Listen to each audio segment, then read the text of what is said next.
Para sa lahat bang opportunities? Para sa akin, opportunities are not lost. They're simply passed on to people who are ready to grab those opportunities.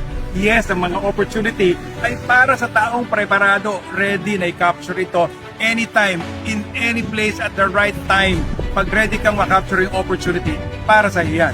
Katulad na lang halimbawa sa real estate business. Ngayon papasok na taon, napaka-exciting ng tinitingnan natin. Dahil mismong sa Green Circle Realty lang, meron tayong tinatawag na 7 billion inventory. Anong ibig sabihin ng 7 billion inventory? Maraming naghihintay na sales commission sa ating mga successful real estate salespreneur o negosyante na magsisikap, magsisipag, na maghahanap ng ating mga kababayan na gusto nilang tulungan na magkaroon ng sariling bahay.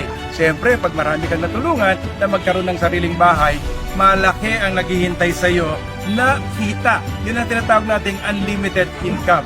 At yan ay mangyayari para sa lahat ng ating mga kababayan na nag-a-aspire na maging matagumpay na real estate negosyante. At siyempre, tutulungan namin kayo. I-mentor namin kayo para ma-achieve yung goal nyo as a top-earning real estate salespreneur sa darating na taon. Kaya kung ikaw ay ready na maging successful and top-earning real estate negosyante, just comment, mentor me in the comment section below.